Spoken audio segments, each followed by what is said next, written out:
केंद्रीय वित्त मंत्री निर्मला सीतारमण ने बुधवार को देश का अपना 5वां बजट पेश किया। वित्त मंत्री ने कहा कि भारतीय अर्थव्यवस्था चमकता सितारा है। उन्होंने बताया कि गरीब खाद्यान्न योजना 1 साल के लिए बढ़ाई गई है। वित्त मंत्री ने कहा कि पैन कार्ड अब राष्ट्रीय पहचान पत्र के रूप में जाना जाएगा।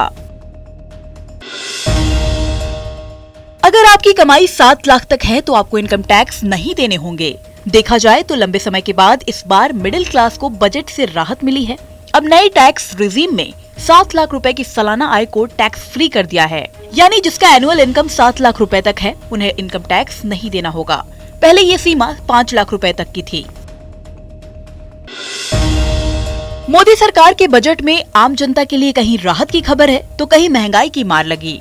जनता को जहां खिलौने, cycle, mobile phone, mobile camera lens, automobile, electric vehicle, lithium battery, LED television और बायोगैस से जुड़ी चीजों में राहत मिली है, तो वहीं सोना, प्लेटिनम, विदेशी चांदी, हीरे, सिगरेट, पीतल, विदेशी खिलौने, कपड़े और एक्सरे मशीन जैसी चीजों पर महंगाई झेलनी पड़ेगी।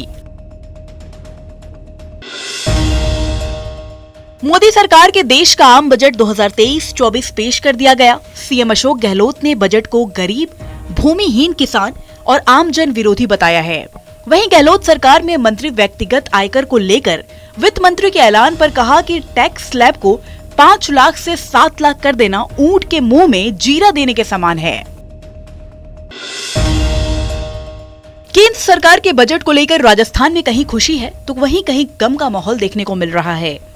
बजट को लेकर अखिल राजस्थान राज्य कर्मचारी संयुक्त महासंघ एकीकृत में नाराजगी देखने को मिल रही है। संघ के महामंत्री ने इसे कर्मचारियों के लिए निराशाजनक बताया। सरकार का जो बजट दिया गया इससे कर्मचारियों में काफी निराशा है। अगर बात करें तो टैक्स स्लैब की पुरानी टैक्स स्लैब में कोई भी बदलाव नहीं किया गया, जिससे वेतनभोगी कर्मचारी काफी निराश महसूस कर रहे हैं। वहीं दूसरी ओर बात करें तो ओल्ड पेंशन स्कीम का कोई जिक्र नहीं है और 8वां वेतन आयोग का इस बजट में कहीं जिक्र नहीं, जिससे कर्मचारियों में काफी निराशा का भाव पैदा हुआ है। अगर बजट में बात करें शिक्षा क्षेत्र की ऐसी कोई योजनाएं नहीं दी गई हैं जिससे नए रोजगार सृजित हो और पेट्रोल डीजल के दाम को जीएसटी के दायरे में नहीं ले आया जिससे महंगाई पर कोई काबू हो। तो ओवरऑल अगर बात देखें तो कर्मचारियों में इस बजट से काफी निराशा का माहौल उत्पन्न हुआ है। उनकी जो आशाएं मोदी सरकार से लगी हुई थी उनमें काफी आघात लगा है। तो ओवरऑल यह बजट निराशाजनक बजट रहेगा। प्रदेश में गहलोत वर्सेस पायलट की लड़ाई वाली सियासत है कि थमने का नाम नहीं ले रही है।